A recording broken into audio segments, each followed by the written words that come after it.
Hürmetli vatandaş, bugün vaziyetimiz hakkında toxtalımız ve leksiye sözleyimiz. Leksiyede Sıdıqa Roza Washington'da sözleyimiz. Bugünkü islağı 2025 yıl 3. ayının 28. günü haftige cümemiş hem bu.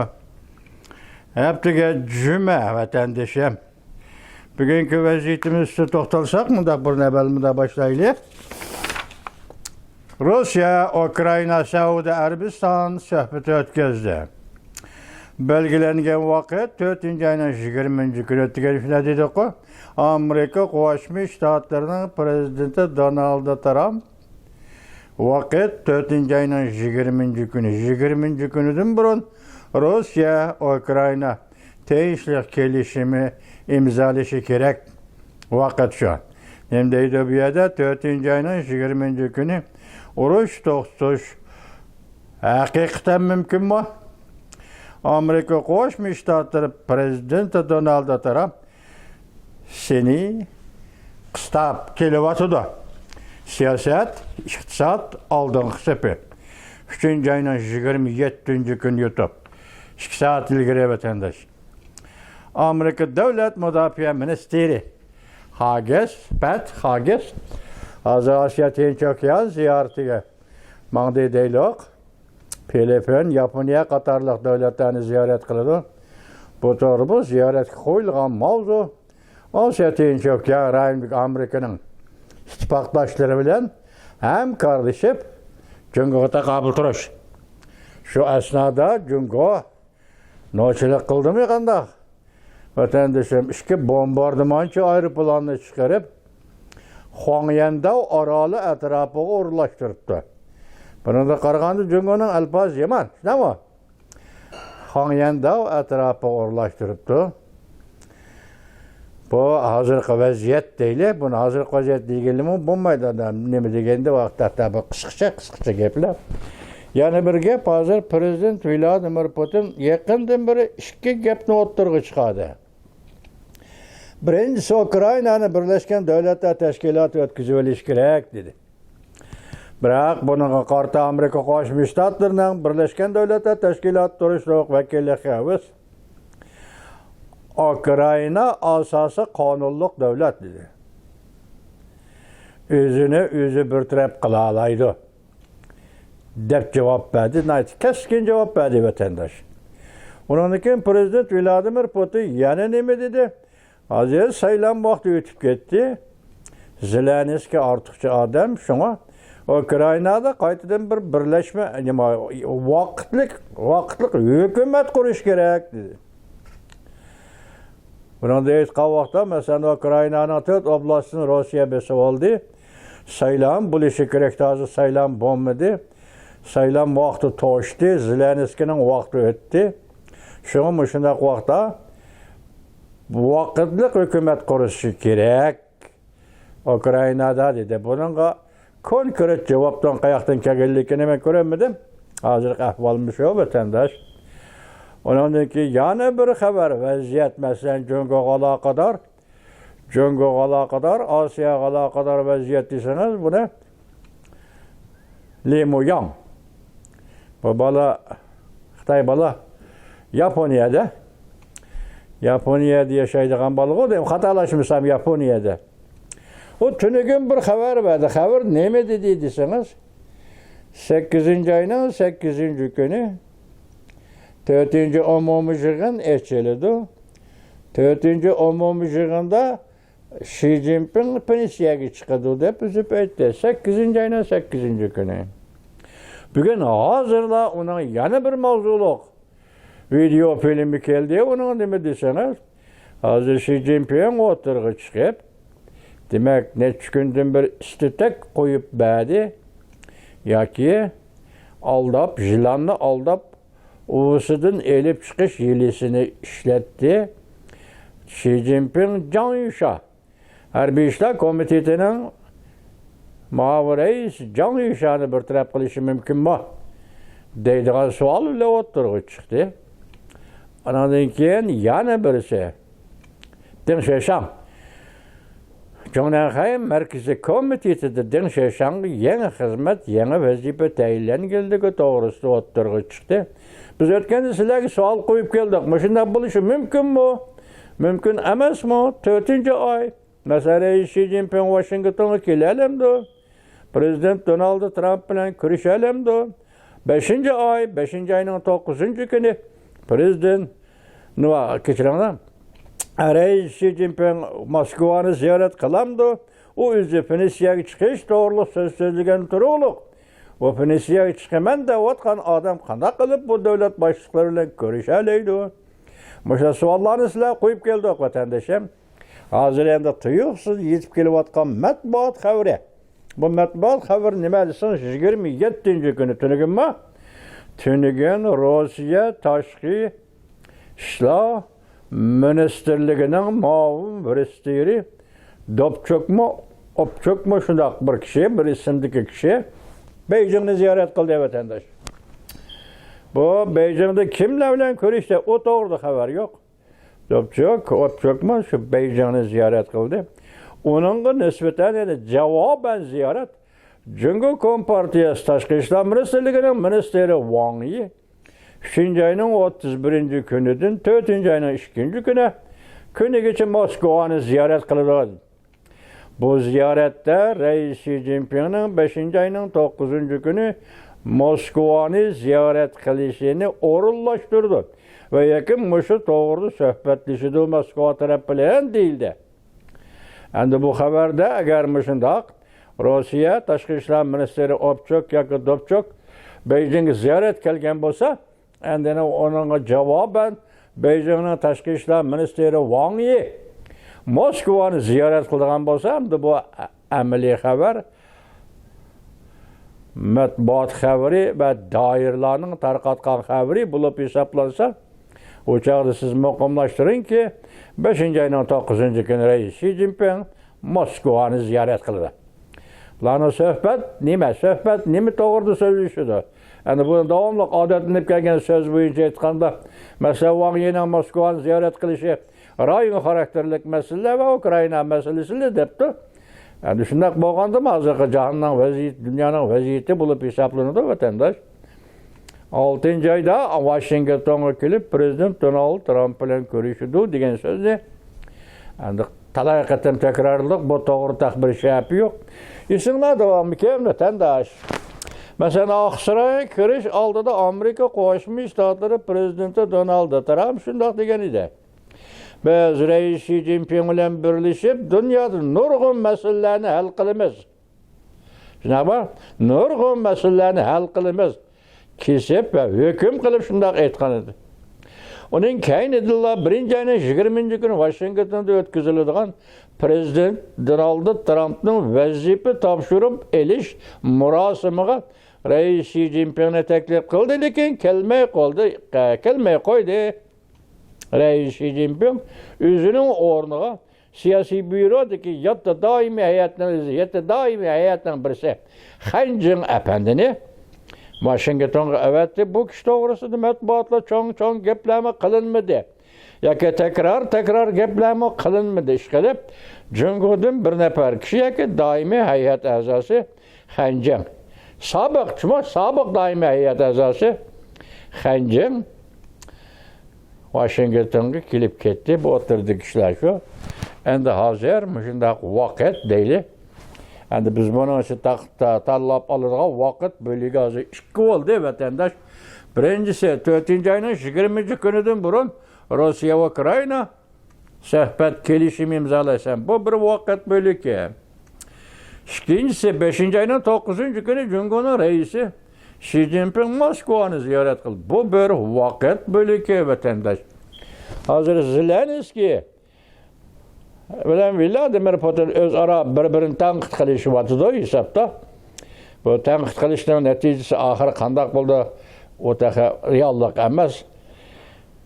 Har xil gaplar bilan bir-birini tanqid qilyapti-dami? Endi Ukraina Rossiya munosabati mana shu yerda qayta so'zlashildi, suhbatlar elib berildi.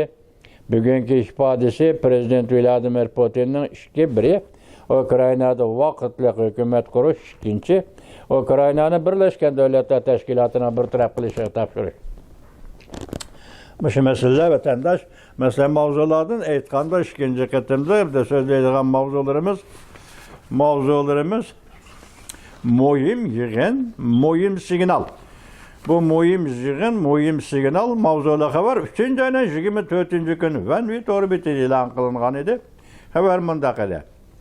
Masalan, Jungo taraqqiyot yuqori darajaliklarning biri. Dedi qo'sh 2025-yillik yig'ini bugün Beijing'de Diyaoyu'da mehmonxonasida o'tkazildi dedi vatandaş. Bu Jungo taraqqiyot munbiri. Taraqqiyot yig'ini xalqaro taraqqiyot, xalqaro cho'ng shirkatlar, yuqori darajalik amaldorlar shirkatlarning boshliqlari qatnashgan yig'in 25 yil har yilda bir qatam o'tkazildi dedi. Bu qatam buning alohidligi bu yig'inning avvalgi vaqtlarda muavin vazir, Jungoning muavin vaziri kirdi ekan, to'q yig'inga so'zlaydi ekan.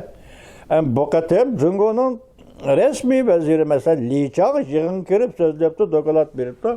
Bu yer diqqat qiladigan bir cümle o'tirg'i chiqib qoldi. Endi bu shirkatlar echivitimiz, islohot, amal qilamiz, ro'yini joriy qildiramiz, bor yo'qni almashtiramiz, tanishaymiz, soatni bu.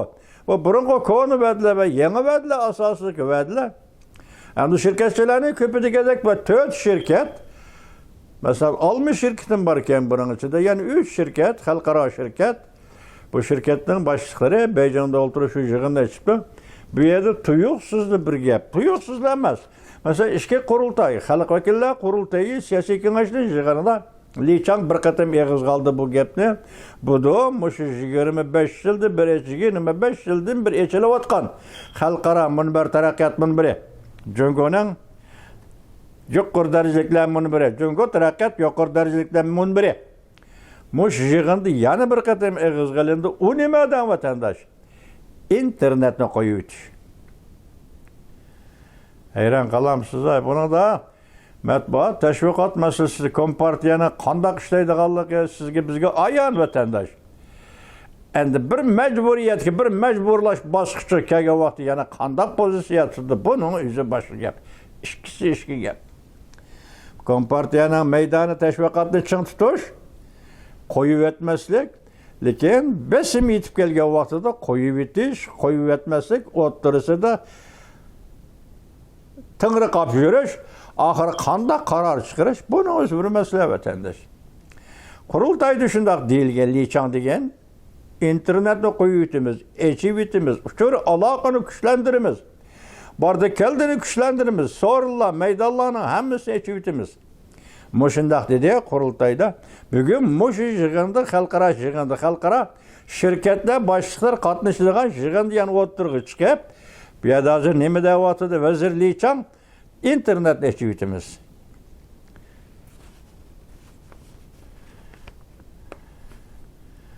İnternet echib birinchi bu yig'in qatnashganda Jungo rahbarlari boshida aytgandek muavin vazir va rasmiy vazir ikkisidan tanlashida birinchisi e'tibor deganda muavin vazir, bugünkisi rasmiy vazir dedik.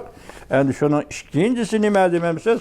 İkincisi internetni echib o'tish, davlatlar aro yoki savdo rayollari aro o'zaro bir-biriga turtki bo'lish, ilgari surish, turtki bo'lishni ilgari surish, madaniyat sohasini tartibli qildi echib o'tish, hushur aloqa sohasini echib o'tish, tibbiy davolash va muorib ishlari sohalarini butunlay echib o'tish.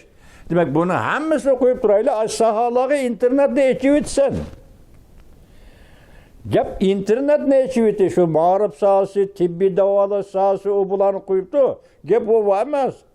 Chunki Kompartiyasining tashviqot bo'limi yoki vazir Li Chang apandi u gap emas. Muorib sohasini echib o'timiz, madaniyat sohasini echib o'timiz u emas. Internetni echib o'timiz. Xo'sh.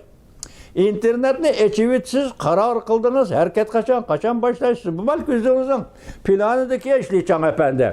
Biroq siz internetni Tibetda echib o'tamsiz? İnternetni mustamlik Uyg'uristonda echib o'tamsiz? Bugun Anda müşranga münasebetlik yoki münasebetsiz halda değil. Hele sizlarga yangidan tanıştırgan Lavrnis Tibet'er degan adam bugün ne mi dedi desiniz? Mesela Xi Jinping'in 3. ayının 17-18. günleri Güycü ölküsü de sözlügen sözü. Pensiyaga çıkış vakti degan sözü. Hazır hüccet şeklinde joy-joylarga tarqıtıldı deydi de. Joy-joylarga mesela ölkü derecelik kadrlar için tarqıtıldı deydi. Demek bunun da onun pensiyaga çıkışı rast buludu. Bunçular hüccet tarqıtıp bütün memleketki ölkü derecelik tarqıtıp bir haberdar qilish, amaldarlarni haberdar qilish, bunun da bir gap bor vatandaş. Biroq bugün Limuyanın haberda tönügünki haber o başqa dedik-ku. 8. ayının 8. günü Reis Xi Jinping 4. umumiy yig'inda istifa berdi. Bugün şu anda bugün deydik ki Reis Xi Jinping Can Yushan'ı edepledi. Can Yushan'ın muğritlerini bir-birlep tutqun qildi. Yoki ularni septin chiqardi degan mazmunda xabar keldi. Bu xabar oldin xabar keyingisi ziddiyetlik bo'lib qolyapti vatandosh. Uning ustiga biz sizlarga hozir boshda aytdik. Rossiya Federatsiyasi Tashqi ishlar ministrligining muavin ministri tunigun 27 kun Moskvaga, Beijingga ziyorat keldi. Esingizde var da tünügün kaçan? 2. ayının 28. günü. 2. ayının 27. günü Devlet İşler Katibi Marco Rubio Uygurlar ve Tayland'dan qaytırılgan Uygurlar doğrusu bayanat ilan kıldı. 2. ayının 27. günü Amerika Qo'shma Shtatlarının prezidenti Donald Trump Jungo'ga yana 10% tamojna beja qo'ydiganligini bildirdi. Yana tamojna. Hazır yana keldi o tamojna. 4. ayın 2. günden başlap hazır maşinaga tamojna beja qo'yish to'g'risida. Bunun içinde Cumhurma bağ değildi. Daha konkret bir izles oturup çıkmıyor. Bırak tamojna beja qo'yish 4. ayın 2. günügacha. Bu mu keldi? An dedik ki 27. günü Prezident Trump şundaq dedi. 27. günü bayanat ilan qilib Marco Rubio Uygurlar ve Tayland meselesi doğrusu şundaq dedi. 28. günü Sergey Shoigu Rusya hazır amallık ministerliğinin ministeri, aynı çağdaki devlet müdafaa ministeri Sergey Shoigu Beijing geldi. 2. ayının 27'sine bugün hazır 28'e 3. ayının 27'si tuluq bir aydan keyin hazır Rusya'nın Tashqi ishlar ministerligining muavin ministri Obchokmi shunaq. Shu kishi Beijingga kelib ziyorat qildi vatandosh. Nima degan tiz bu ish? Ishki davlat o'tirishga munosabat qancha quyuq bo'lib ketganlardan buncha tiz bo'lmaydigan diplomatik bordi keldi. 28 davlat amallığı ministri. Bugün 3. ayının 27'si Tashqi ishlar ministerligining muavin ministri Rusya'nın Beijing'e keldi.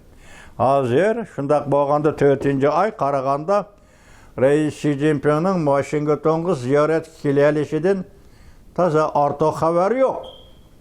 Ama 5. ayının 9. günü Moskvani ziyorat qildiganligi bu endi qoldi qadaq. Mana bugün Rusya Tashqi ishlar ministrining muavin ministri keldi. 3. ayının 31. günüden 4. ayının 2. günügacha Wang Yi Moskvani ziyorat qildi. Bunda matbuot rasmiyleşti. Dairlarning qarori bo'ldi. Demek 5. ayda Reis Xi Jinping Moskvani ziyorat qildi. 6. aygacha. Endi buni kutamiz. Şu vaqtgacha buni kutamiz. Endi Li Muyan aytgan 8. ayının 8. günü Reis Xi Jinping istifa berdi degan bu söz şu. Onu şu vaqtgacha yani kutamiz vatandaşım.